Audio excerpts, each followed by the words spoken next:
Good morning, everyone, or good afternoon or good evening, depending on where you are. It's a great pleasure to welcome you today to Design in Dialogue. And today we have the great honor and pleasure of welcoming Michele Oka Doner to the program, who's coming to us from her loft in New York City. I'll just make a few housekeeping announcements before we begin. First of all, as always, we are muting everyone to just make sure that the audio quality is as good as it can be. Do be aware that this is being recorded, so we will, of course, have this on the archive, Friedman Benda's website, where you can see all of the Design and Dialogue interviews. And finally, do put your questions and greetings to Michele in the chat, and we'll get back to the questions towards the end of the hour. So Michele, welcome to Design and Dialogue. It's so nice to see you. It's so nice to be here with you this morning. And likewise. And you are, in fact, in your loft there in the southern part of Manhattan. What's the scene like? How are you doing down there? We're doing wonderfully. It's so vibrant. It's been busy. It picked up maybe 6 months ago, and you would just never know there was a break. The young people need an urban center to do what Rilke said: transform stamen onto stamen, fill your interior rose. So they're out there pollinating. Excellent. Long may it continue. Michele, because we have so much to look at, I'm just going to go ahead and start our slides right away. Is that okay? Excellent. But conveniently, the first slide that I'm going to show is actually of the space where you're sitting. So there's a good segue there for us. So I would love to hear you talk a little bit about this space. We'll get back to it again at the end of the interview, but it's a remarkable place to be and to visit. I've had the opportunity to come and visit you there a couple of times. Can you say a little bit about how long you've been there and what the space is for you? 40 years, and it's Soho, which provided a place for artists to convene, to have a dialogue, to not be isolated, live, work. It took down the barriers between college and real life. It took down the barriers between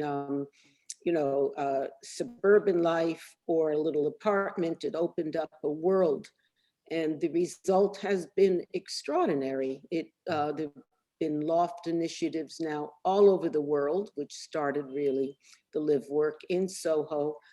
And I'm told the International Book of Lofts, published in, I think, around 1990, really set this up. And now it's moved on to other places, and but nothing lasts forever. If you go to the left bank of Paris, you don't expect to see Sartre sitting in De Magot. It's so I don't. People always ask, do I mourn the old days? No, it had a shelf life. It was, and then a new generation finds their own way. And right now, the makers are in Brooklyn. And this has gone on to be something else. What you're seeing in front of you is on the wall, a large drawing that rolls out. That's only a piece of it, which became a sculpture that's hanging in Doha. The idea was, I looked at mother of pearl under a microscope, because Doha, they made their fortune as pearl divers. And so when those lines on the slant, those wavy lines, are nacre, which the mollusk puts down layer after layer, which traps the light and gives the pearl opalescence. So in a way, it's a great way to start, because I've always been interested in process. I didn't call it process. I was just curious as to how a pearl was made. And I have what was termed, I read a couple of years ago, aggressive curiosity. And so I've had it all my life, and it results in, why does this do this? How does this grow? When will that bud open up? And I can see the flower. Yeah, it's a spirit of organic development that we'll see running through all of the work that you've made, and perhaps that leads us also naturally to this first image of your work, which takes us back a ways. At least the piece on the left does, all the way back to '64. And I thought it would be interesting to look at these two objects together, though they do obviously have quite a bit of time between them, and ask you about process and also the role of being an object maker in the world. Here we have two vessels. Obviously, we hear a lot about the kind of sacred as well as practical resonance of vessel forms. But can you say maybe a little bit about how you got into ceramics, perhaps, but also what the role of being an object maker means to you? Well, I think I gravitated naturally towards clay because it was wet and soft, and I had spent my childhood on the beach Mm, building sand castles, mm, literally as well as metaphorically. I also would dig a well and a little bit up from the littoral zone, and within that make a boundary, a wall, and then shake sargassum, big chunks of seaweed in, and I saw the little crabs and shrimp and creatures that came out. So when I look at fossil bowl, it was a natural progression. It was the next step to hardening it and having it speak to an adult world, so to speak, adult in quotes. Um, and the strange thing is, yes, there's so many decades, but in the scheme of things, there's no time between the two of these. yeah. It's comes from the same well. Ironically, looking at Crater Bowl, there is a well. I had traveled to Costa Rica in the 70s. We went up to a volcano and we could walk, it was inactive at the time, walk around the crater and look down into the hole. So that piece is much larger. That's actually 2 feet in diameter. Mm, But the fossil bowl is very special because I was 18 years old, and it was the first time I said to myself, oh, this is beautiful. I'm an artist. It was a wake-up call, which is why I saved it. I started selling work at that point, but I kept that piece and one other piece. It's as a fossil, and it was called the volcanic bowl, actually, mm, because it broke in the kiln. And yet I saw that break not as a fault, but as part of life, mm. and the idea of chance and letting the fire come. It seems to me remarkable, Michelle, that at the age of 18, your mind would have been turning to such ancient topics as geology and fossilization. Where do you think that came from for you?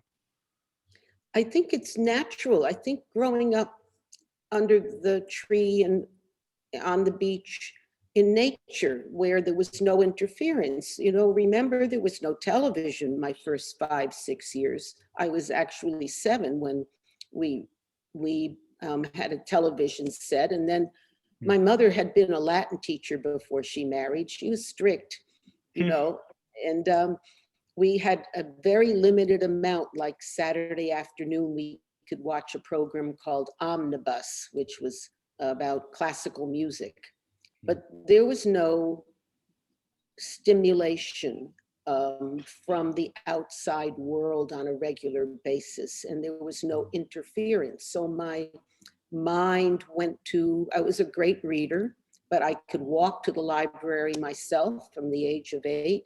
Wasn't mm, so far. It's actually the Bass Museum in Miami Beach is the old Miami Beach Public Library. mm, I could read, I could walk, I could look. This is our heritage. This is our last go. This dirt, the sand, the things that fell and rotted, the color, the palette, mm, the what did we have? We had clay and some raw material.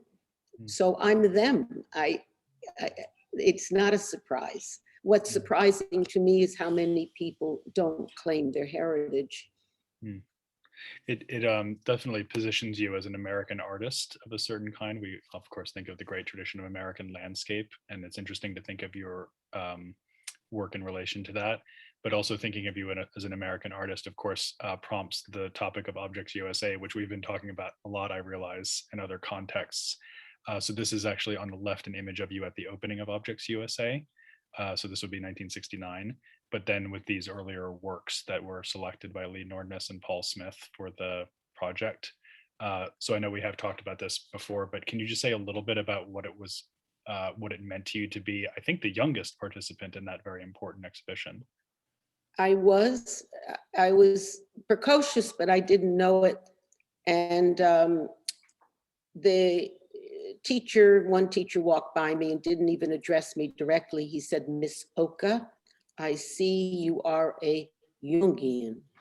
So I had to go look up Jung, but I didn't do it for about 5 years after that. But addressing your American artist, when I read Simon Schama's Landscape in Memory, Mhm. and I read the part of the American transcendentalists and what it meant to go and look at this country and look around us, I was so moved that I had to go to Washington and look at the Thomas Coles. I thought that was true. I love this country, and I love it in such a profound way. And you know, Stephen Jay Gould was a naturalist, and they asked him in a Rolling Stone interview in the early 80s, right after I moved in the loft. They said, "What is the most beautiful place in the world? You're a naturalist, tell us." And he said, "Oh, that's easy. For me, it was walking the Brooklyn Bridge and looking at the Manhattan skyline. It's the place where your soul first opens." Oh, So amazing. there is the answer Yeah. to all the questions in a way. Yeah. My beautiful environment and the beauty of Florida really was moving, and it still is talking to me. It's my language, which I brought to Ann Arbor and received, I'll say, the tools to express it. The teacher I had at the time, John Stevenson, had just returned from a Fulbright in Japan. He had studied with Maya Grotel, who had come from Finland with Saarinen. So these threads of the Scandinavian tradition, the Japanese, the less is more, the Hamada. He had studied with Hamada, and then Sochi Yanagi, objects born, not made. Mhm. All of that was feeding me enormously.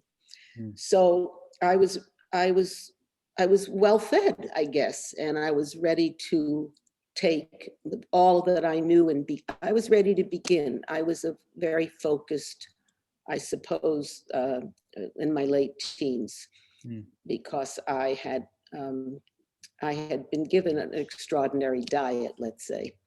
Yes, and stepping into that ceramic lineage, if I could describe it that way, it's interesting that so many of the other people you just mentioned were also in Objects USA. Maya Grotel, the Stevensons were there, and yet it seems to me also that your work had a completely different cast to it than any of the folks that we've mentioned so far. First of all, you're interested in figuration, but then the particular um, vocabulary that you're bringing to the work here in its rich detail and texture, and also the sense, as I've already said, of ancientness, the sense that these objects are perhaps new, but they also speak to something that has been around for a very long time. So I wonder if you could talk a little bit about how it was to develop this imagery and what was in your mind at the time when you were generating it. Truthfully, in spite of all that I've just said about um, being aware and thinking, and I think I was unconscious, and that I think the Mm. Jungian comment probably was Mm. the best observation. I just went. I just worked. I worked with really demonic energy, Mm. and produced a body of work. So when Lee Nordness came to choose with Paul Smith, the Objects USA, I was in graduate school. There was 7 of us in graduate school, but 2 of us in ceramics. You know, it wasn't like there was a lot to look at. He had come to see Fred Bauer and the Stevensons and, you know, the Detroit area. And so he bought everything I had, interestingly enough. He also offered me an exhibition in New York, and I didn't accept it because I thought that if I kept making the same things, that if I took his guidance, which is what he had suggested, that I would end up as some of the people whose careers I had already observed, where they got stuck. And so that was interesting. I wanted the freedom to keep exploring and to keep going. And interestingly enough, that's been a big motif in my working life, is to, part of what I do is not just making something, it's trying to comprehend the unknowable. Yeah. And you cannot have that openness and the freedom if you are known for something and in production, in service of that and of what that means over a lifetime. And remarkable to have had the confidence to not take that easy path that was laid down for you. But Michele, can I ask you about something sort of related to this, or at least in my mind it's related, which is the question of feminism. Looking here at the object on the left, the tattooed torso, and also the what I would call a kind of earth-related imagery. We've already touched on this, but I'm thinking here about the ideas of Gaia and the sort of Earth Mother that were very important to feminists in the 1970s. And I don't generally see you listed as among that group of feminist artists of that decade, you know, the Judy Chicago, Miriam Shapiro, Joyce Kozloff crowd. But I wonder what feminism meant to you, if anything, at that stage, and also if you thought of your work, or indeed still think of your work, as having feminist affinities. I'm a very strong feminist, but I didn't have the time to join groups, consciousness raising groups. You know, I married young, and I had a child, these were great taboos.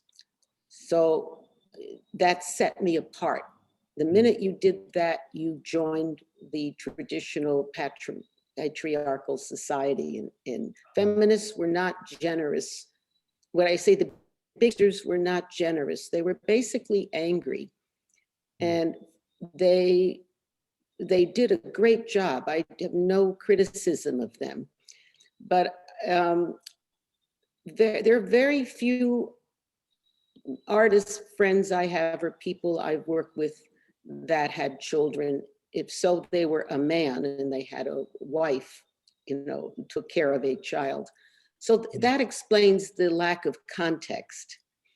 But my mother was really brilliant. She was a linguist, and she kept studying language, and she had a lot of self-respect and dignity, and was very accomplished. So I think I had an example of a woman who did not live in the will of a man. And so she was not only his equal, he admired her organizational skills, her ability to make magic. And these are transcendent things. So the struggle for women's rights, the skirmishes, became an end in themselves to many people. And I didn't enter those struggles in that way, but I began to speak my language, which, I mean, take it all the way forward to now. I look at the airport floor in the Miami International Airport, And I can say, you can correct me if you don't agree, that no man could have done that floor. That my voice is clearly a woman's voice, and proudly, there's gender. There's also the fact that gender is a curve, and there's a strength but the strength is a woman's strength. It's not about against a man's strength, it's different. And having two sons and a husband, I've lived in a house of men. I'm very male literate, I would say. And so it wasn't either or, it was us all. So that's and Lucy Lepard put me in her books. Feminists have always liked me after the fact, once they got used to the fact that I was wearing a skirt. Right. Yeah, and not going down that separatist route, but in it's sort of upholding values of inclusivity. I wonder, Michele, a sort of similar question maybe looking at this particular image. I wonder also about ecology, which of course was another term that was very much on everyone's lips in the 1970s, as again today, and whether you can reconstruct this, maybe whether you had a sense of climate change as being an existential threat at that early stage, and whether that was an influence on the work. I certainly saw that people ignored the value of the trees and life itself. They just sort of took and didn't replenish. That was already palpable. And my mother was very conservative about that. My father took me he had a client named Harry Torum who distributed all the fruits and vegetables to the hotels. So Saturday mornings, we went down to First Street, where Joe Stone Crab's, that area in Miami Beach, to these big lockers. And I had a little sundress on. You'd go in, it was freezing cold. And there from Homestead, they brought up the tomatoes, the beans, the bounty of the world. And in these wooden slat crates, and he would pick and celebrate the beauty of a tomato and fruits and vegetables, strawberries. So the gathering of life and the celebration of it is something I was raised with an appreciation. But this actually came from Mishima's karmic seeds, his seeds of consciousness. Because in 1972, Japan, what's his name, who wrote Snow Country, Kawabata, won the Nobel Prize for Literature, the first Japanese author. And so all of a sudden, everything was translated. And I had this interest in Japan. My parents had moved there in the 60s. And of course, there was the Hamada, who I met. He did come to Ann Arbor. Oh. And so I was reading Mishima, and he talked about the notion of the seeds of consciousness and what consciousness was, in a way that wasn't connected to any faith. And it was connected to human endowment. So I took the peach pit, started taking the seeds, imagining seeds, those are oxtail bones, there's a chicken, I began to make my own stew. Yeah. So and it's also those are raku fired, which is also this very striking form of material transformation, which seems consistent with what you're saying about the iconography. But it also makes me think of this amazing collection of works and this idea of a kind of pantheism or universal spiritualism. Though at least that's one thing that I bring to it, which does make me think about, the fact that Bernard Leach was Baha'i, or in a way, the sort of continental or globalism of a figure like Hamada. So it seems like there's something happening in spiritualism on the one hand and craft on the other hand that's feeding into the work as well. I think you're absolutely right. I think that you can't work without that. Otherwise, there's no transcendence.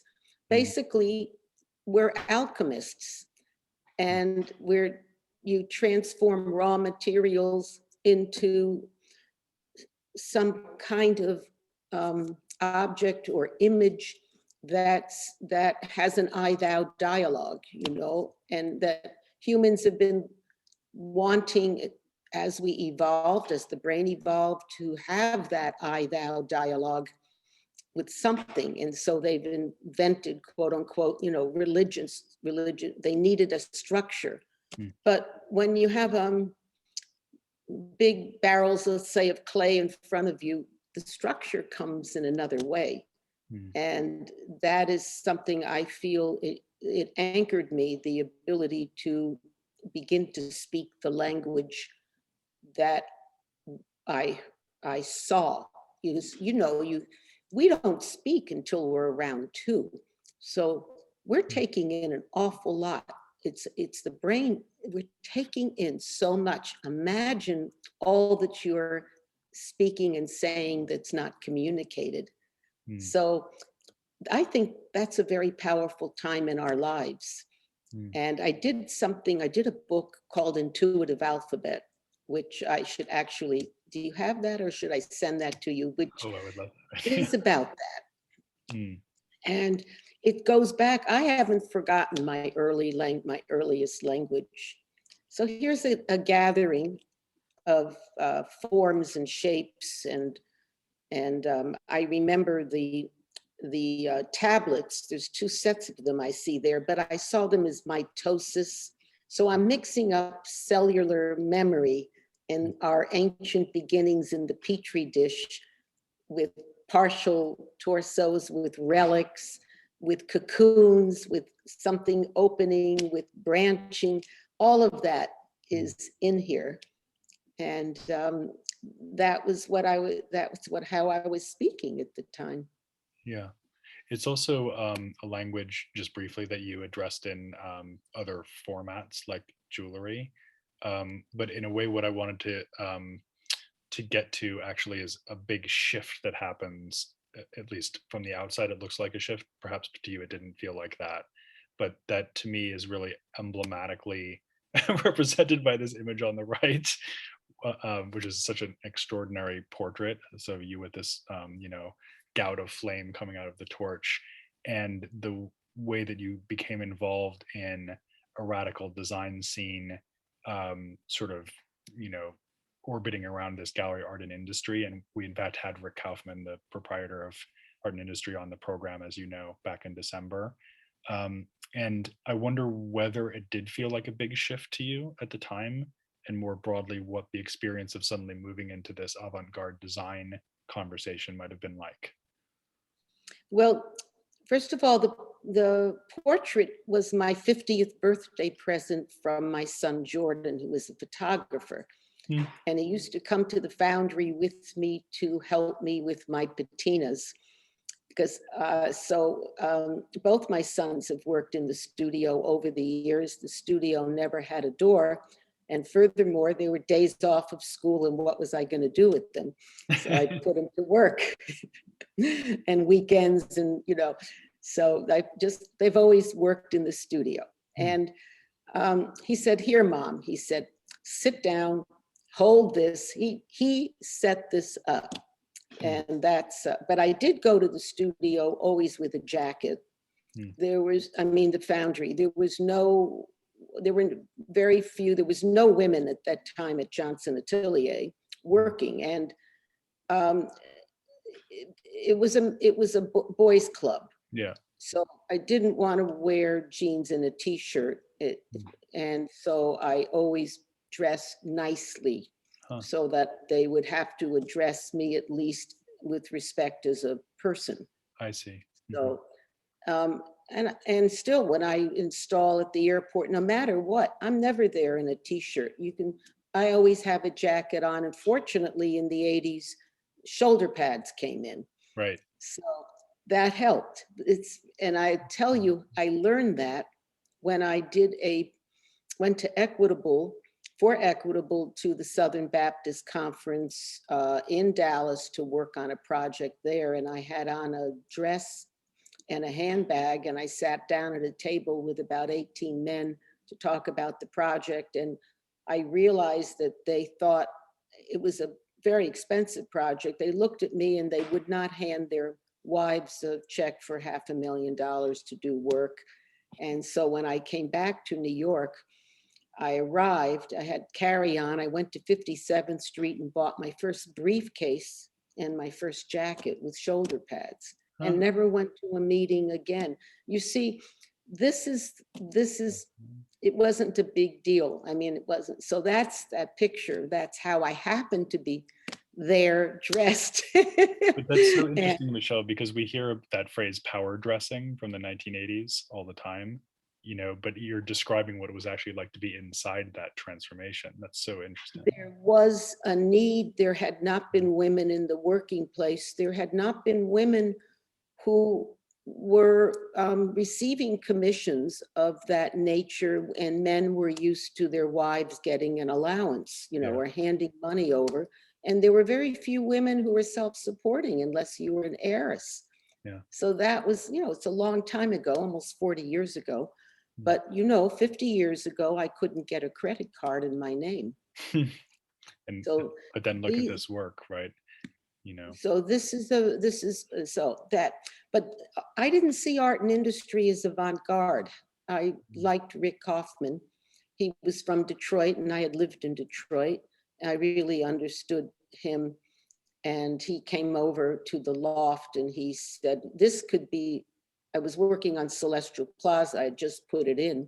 And I had just picked up two elements that didn't go in and put them together. And I thought maybe it could be a chair. And he started laughing. And I had no work like this. No, I did not have a body of work. And he said, all right, let's do a show. That was, so that was the first exhibition. He was great. He took a lot of risks with people. He was the real thing. Yeah. Yeah. He was curious again, and he accumulated a small library of which I have a piece of, which one day he sold it and stopped by here and had it in the trunk of his car. He was on his way, take it to that great bookstore that used to be on Madison Avenue. And I went down to the street with him and said, show me what's in the trunk. And I bought it as is, and I put it in my library as is. It remains as is. Wow. It's really You have sweet. A core sample of the art and industry library. It is. It's exactly what it is. It's really like a transplant, a biological transplant. Michelle, can I ask you about the terrible chairs, which sort of evolved out of this context? Some of your most memorable and striking works, I think, against stiff competition, it must be said, but they remain very, very powerful images, I think, after all this time. And I would love to hear about their genesis and sort of how you intended them, because they could be read lots of different ways. It will surprise you because they're not what they seem. The one on the left, the black one, speaks better. You know, I did raise two sons, and they got restless sometimes of mom being in the studio when they got home from school. So we went out walking, and there was a honey lotus tree, and they had these gorgeous thorns. So we were playing with them and took them back to the studio. And I said, here, let's make a chair. That's the first chair. And they thought this was very funny. I think it was my younger son, actually. And so we put the first one together and we were laughing. It wasn't as refined as this. It was, still had some twig. So things happened without thinking. It was that collective, I'm going to say not the collective conscience, the collective unconsciousness, the ability to go back to that original brain and use all of my brain, use that brain from 100,000 years ago that is still in there. You see, we've accreted layers. Nothing is basically disappeared. It's just our frontal cortex keeps getting larger.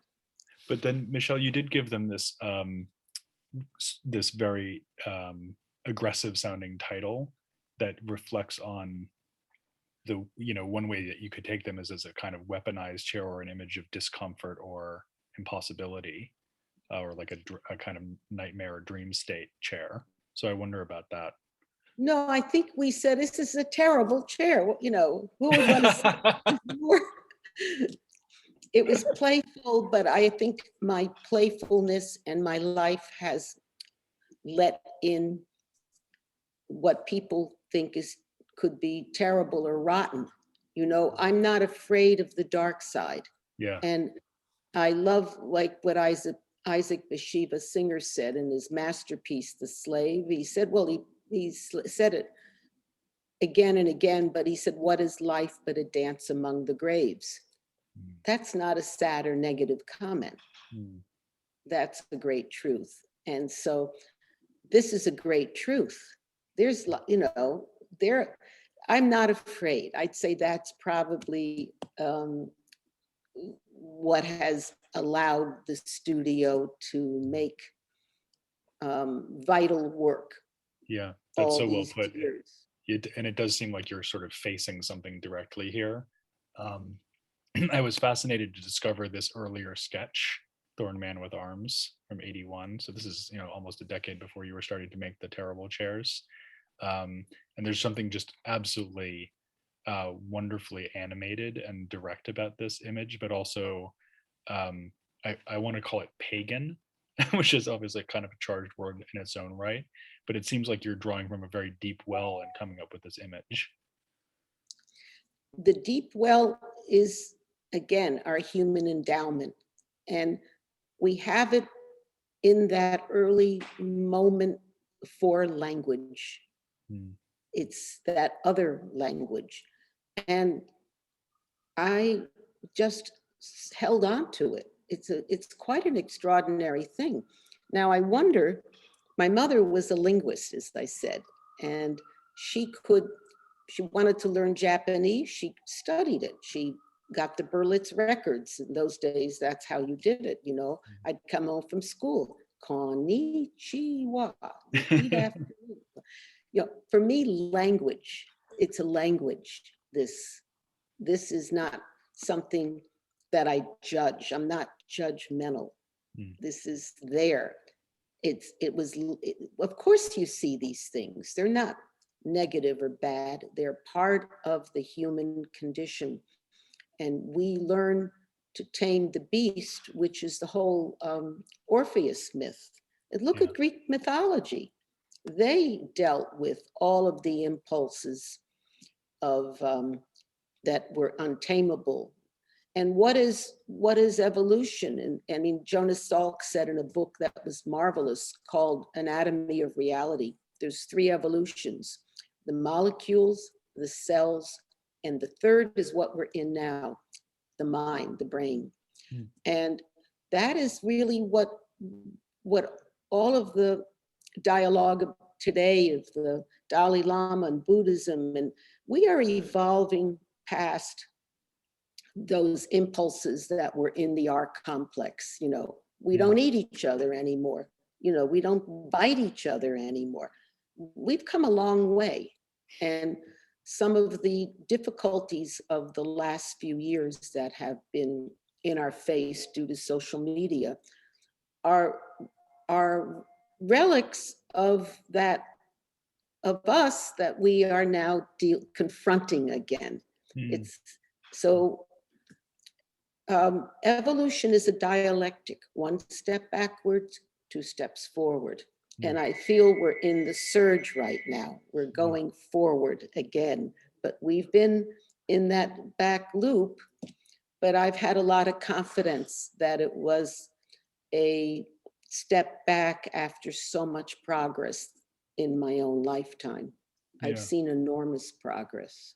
Yeah, it's wonderful to hear the kind of bigger perspective that you're somehow, wait, you are muted. So we were just talking about the sort of ancient roots and the sense I was taking from what you were saying, a kind of genuine, deep optimism about the state of human affairs despite recent troubles. And it is interesting to me also that your work seems to, I don't know, it has its own stratigraphy, if you see what I mean. It's not that you're just Mhm. moving from one thing to the next, things come back.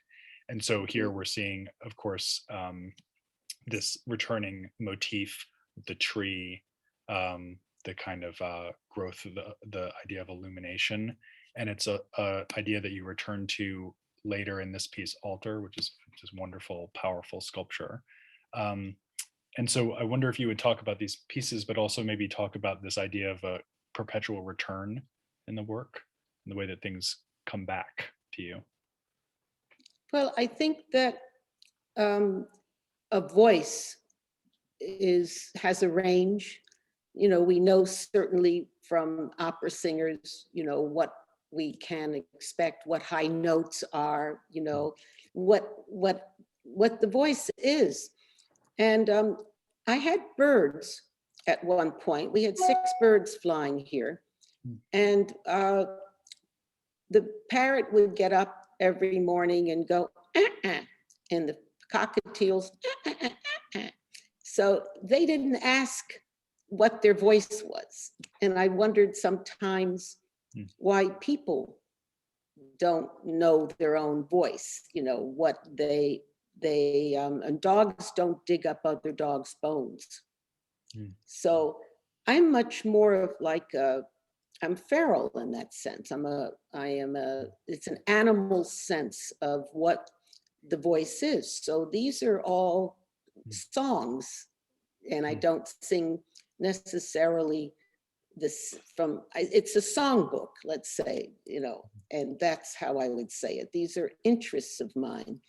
And most of them, if I guess we put them together, create a habitat. Yeah. And that is the fullness of it. And my good friend Leila Vignelli said that at Milan at the Polytech, they taught them to design everything from a spoon to a building. And basically that's what I've done.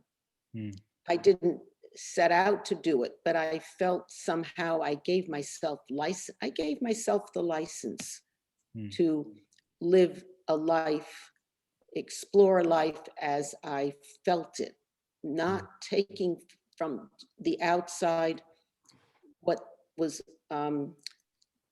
expected. You know, in graduate school, the guys said, "Come on, Michele, get with the program."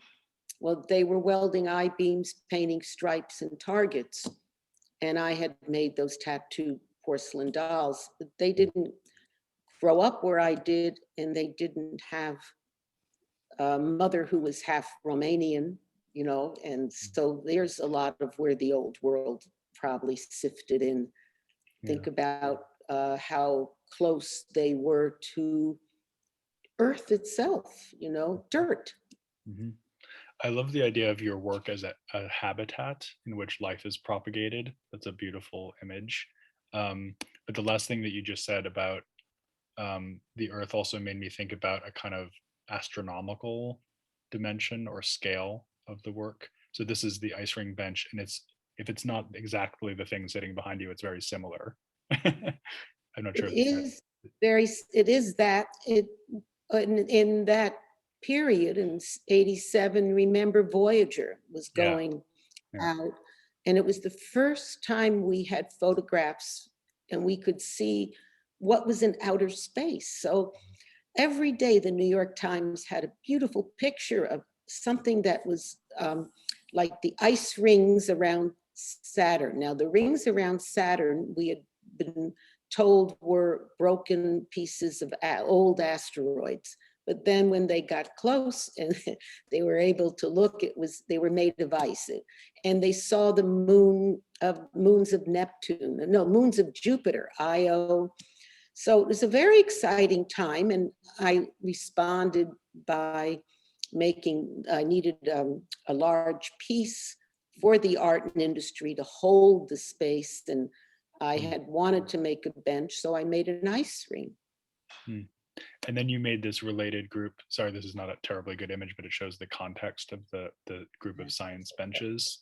And here is a very good image, detail of one of them, the physics bench.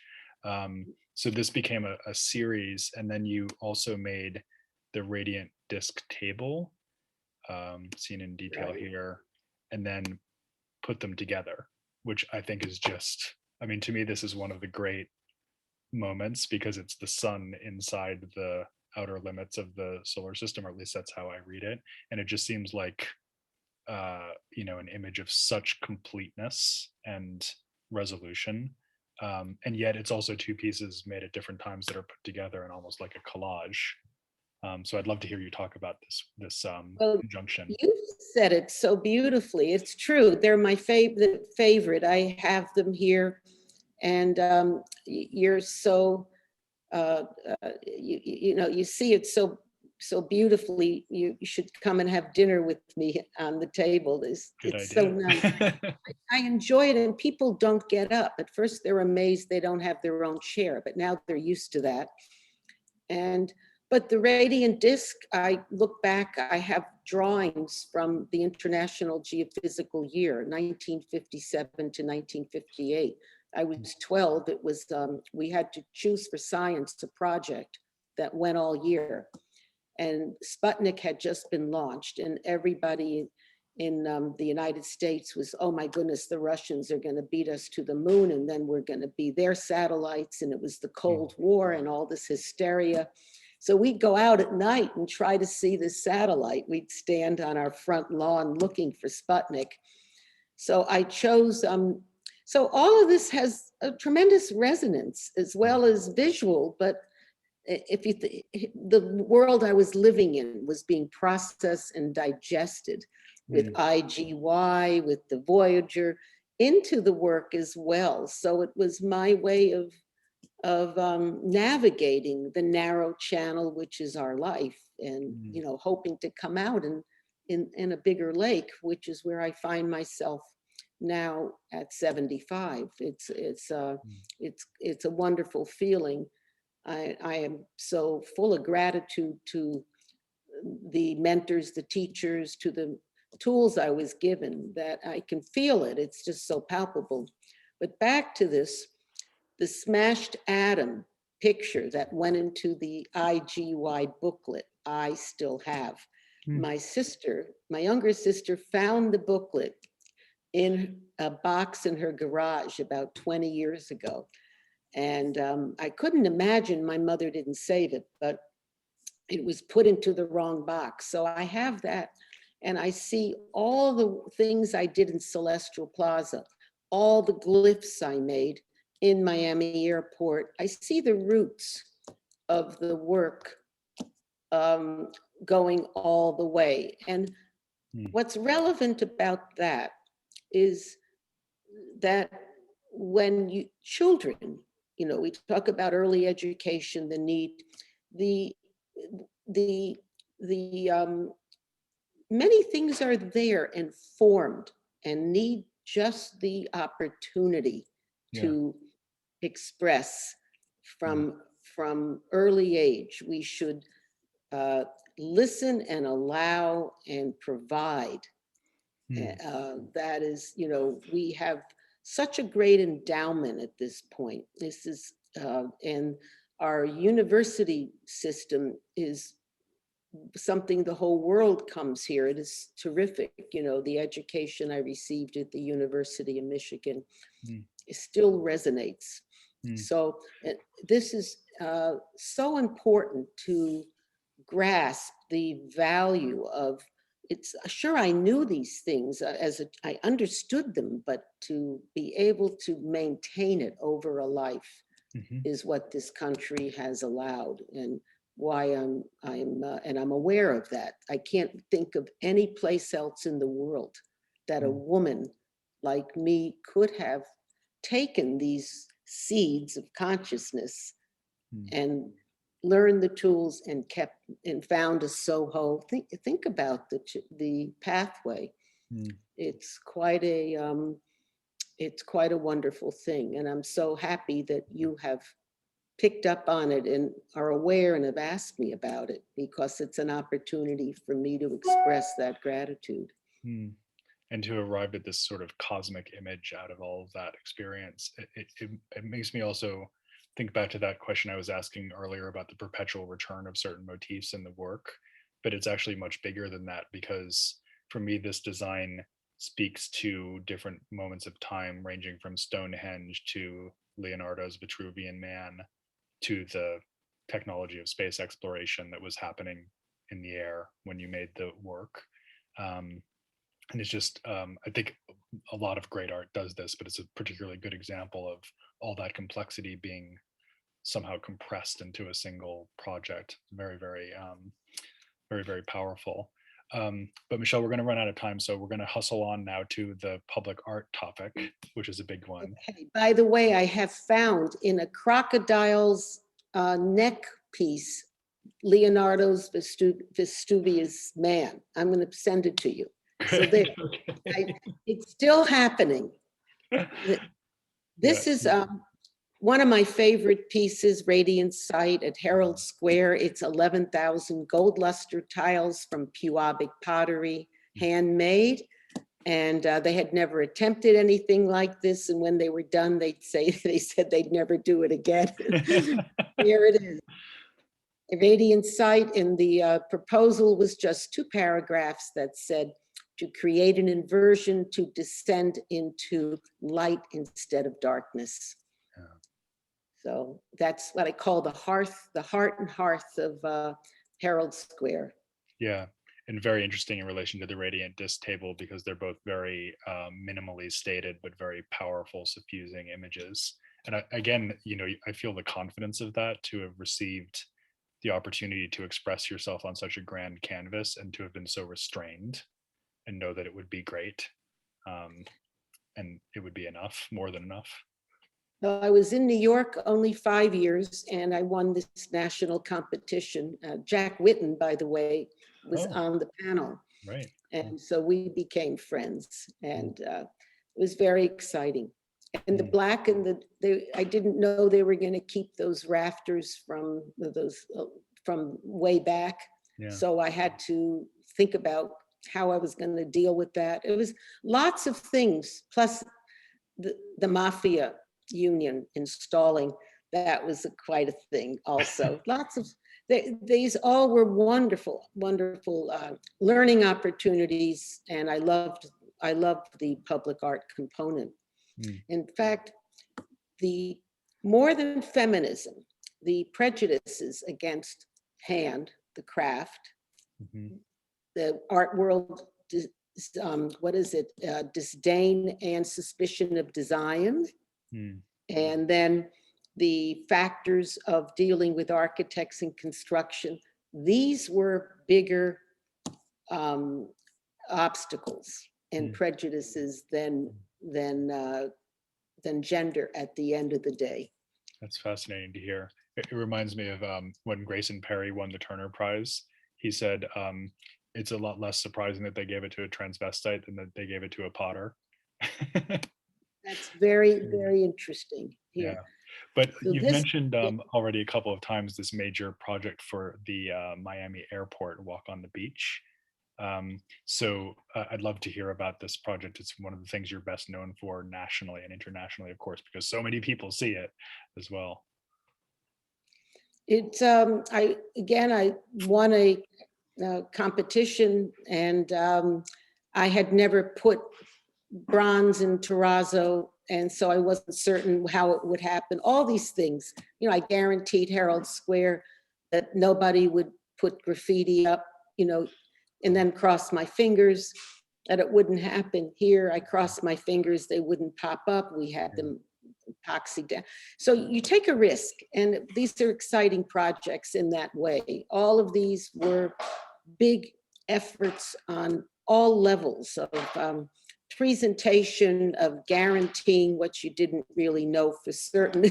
I mean, the image bank and all of that, discovering all the concessions were going to overwhelm this. So coming up with the idea of mother of pearl to make a framing device, but not knowing where I'd get it. Then it wasn't in the budget, getting an addendum. So I'm giving you a little bit of the less perfect or the obstacles that happen and the leaps I took of, I'd say, of faith that it would work out. I'll just do it. It has to be okay. I'm going to make it work. So that's, but this is now 1.25 miles and 40 million people a year see this. And it's site specific in that where else could this be?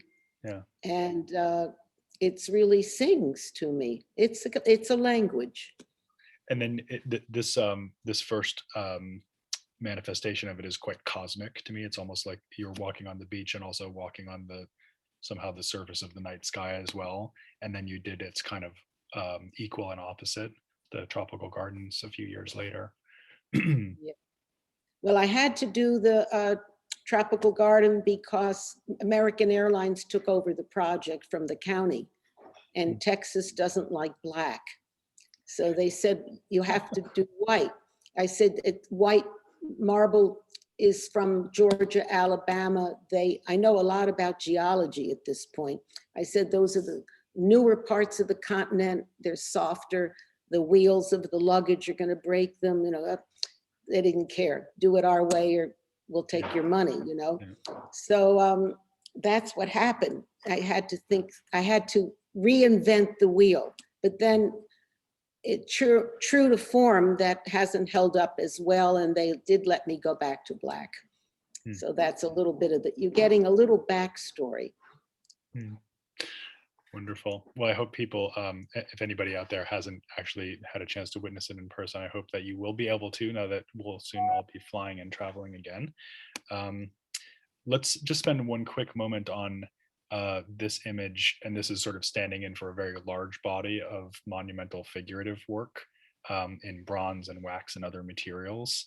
So these to me feel like a kind of culmination, one of several culminations of your dance with nature, and this idea of figures that are also trees, and the idea of a kind of childhood fantastical world that you're re-inhabiting here. But I'd love to hear you talk about them and what they are to you as characters, perhaps. I think I've always thought that we were the same as any other living thing in some sense. And I didn't, I could see my veins, and then you go on an airplane and you would see rivers and tributaries, and you'd see in a leaf. So the veins. So you knew there was a connection between everything. Everything is connected. I think that was the point that I was making when I started working, and I just kept working on that. The early tattooed dolls showed the body as a piece of coral, so that just kept moving. And again, it was Jungian in that it was not I didn't say it, it just kept coming. When I work, my mind really isn't thinking. The thinking takes place, on walks and conversation. When I work, I really do, I think, go into I'll use the word zone for lack of a better word, and my hands are doing the walking. And actually the anthropology and the biology, botany I've read said that when we walk, that's when the brain and language became developed. It's very connected. And so this kind of movement is organic again to our humanity. And all of these come from that. They say Immanuel Kant did all of his philosophizing while walking. So maybe there's something to that. That's right. So this idea of, as you said earlier, referencing Soetso Yanagi, this idea that the work is grown rather than made, in the sense that it somehow happened and you were perhaps the conduit of its happening, rather than a sort of author of it, sole author of it. So we just have this one last work to look at. That's incidentally a photograph of you by Annie Leibovitz, I understand, on the right. Is that right? Yeah. So you had the experience of being photographed by her. But I thought it would be interesting to end with this because of all the things of yours that I've seen, it's the one that comes closest to feeling like a found object, something encountered, rather than, you know, shaped by your hands. And yet it also feels so like you, and so like many of the other things you've made. So I'd love to hear you talk about this last work. Oh, you won't believe it. This was a found object, but small. It was, we made it into a CAD, sent it to a router, a axle router Yeah. off of Merritt Island in Florida that does work for Disney. Hmm. And they expanded it and cut it. And it's the model for a cement bench that went into a park. So we made several. So this is technology. This was cut. It looks like the human hand. This was cut by a machine. Amazing. So this is the you know, nature and technology joining hands and having a celebratory dance. I've used a lot of technology to enable scale and repetition when it's necessary. So it's another tool. It's a pencil.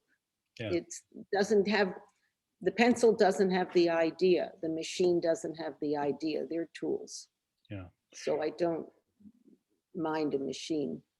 Well, let's take, if you don't mind, let's take a couple of questions from the audience. I'm just going to show a last few set of images of your studio, and just note that, as we said at the beginning, you live in this extraordinary place that is itself a kind of above ground archaeology site of your own creativity. And it is a wonderful place to be, but I can only imagine how much this nurtures you, and sort of how very, very at home you must feel in a place that you've created over so many years, and with such kind of unswerving devotion to your own vision. It's really something. I can only say I sort of wish everybody got to have this around them, this kind of depth and richness and complexity. And it's been fantastic to have had a chance to have a window into it during this conversation. Are there any last things you would want to say before opening up to the questions that we might have from the audience? No, I think you really covered so much ground. It's remarkable. I'm very happy to have seen both your choices and your questions. So thank you so much, Glenn. Well, great, thank you. And it has been a little bit of a whistle stop tour necessarily. So we have a lot of very positive comments in the chat list. I see we're actually a little bit over time too, so we'll have to be quick. But maybe I could pick up on just a couple of things that have been said. Sarah Abate just said, "Love Michele has Detroit roots," and of course you have Miami roots, but there's also that Detroit thing. And I wonder about that, actually, what that city might have left in you as an imprint, because we think of it so differently from Miami. It's a maker city, and it always was. And so when I had a Friday off from my teaching fellowship in graduate school, I went to the Rouge plant. And in those days, the insurance people hadn't gotten hold of them. So you could like pull up, you could wander in. There was the furnace that they never turned off, the mythical furnace. It was so extraordinary, but you had a sense of making and doing. And certainly in Ann Arbor, so many of my teaching fellows came from Cranbrook, and so many of the professors were retired from Saarinen Studio. It was really remarkable. Amazing. Yeah, that intersection between the Cranbrook periphery and the periphery of the auto industry is so fascinating when you investigate the maker culture. Stephen Burks, my co-host, has a question. Stephen says that he had the opportunity to visit you also in the loft in Soho, and is asking about the next generation, people that you've mentored that are on their way to doing great work. Can you just say a little bit about what you see in the younger generation of designers now, and what your relationship to that sort of ongoing field of innovation has been? Well, I think that the younger generation is more, I'm going to say, empowered and they have not the sense they had to do what we did, which was open the door. You know, the word design is very new. It comes from the French word, but I mean, it's 50 years ago, no one used it. And no one knew what it meant, really. Think about that. Design is about organizing certain ideas on a page so you can communicate. So today, it has become a very different thing. It's become, let me see what it's taken the place of. So it's not the same field. Let me say it that way. Huh. It's become a manufacturing of more personal visions than it was product. And I'd say that the people like Russell Wright, I'd say he's one of the fathers of American design, or some of the Cranbrook people, they were not as idiosyncratic. They were putting down a layer of, so people could live a better life. I think today it's a three-ring circus. And I'm fascinated to see how far that individualism can go before it snaps back, because we're in a different paradigm. And there's my only cautionary note, that in this day and age, with the drama facing us of climate change, the allocation of resources, and the migration, the needs have changed. And I'd say the most important work that's being done is at the Royal College with Lady Hamlin's trust on dealing with old age, dealing with temporary structures from storms. So design needs to, in a way, the dialectic, it has to loop back to its early roots and serve and come back to community.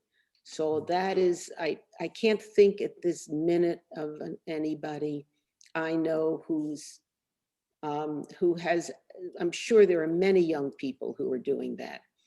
But that's, And we've had many on the program, I would say, but I think it's also just worth underlining, because I feel like you don't get enough credit for this, Michelle, but I think that more individualistic direction of thinking about furniture, or Brian Pomp has just asked a question about jewelry, which we only touched on very briefly, but the way that you've used functional objects as a means of very deep philosophical self-expression, that does seem to have really come into its own in the past 10, 20 years. It's obviously what Friedman Benda is very much devoted to, but you've been doing it for a long time. And it seems to me you came to it from a very unique and very authentic direction. well, but that was a different era. You know, with the 50s, the world was quote unquote aggressively normal after the horrors of World War II. I grew up and lived in a time that doesn't exist now.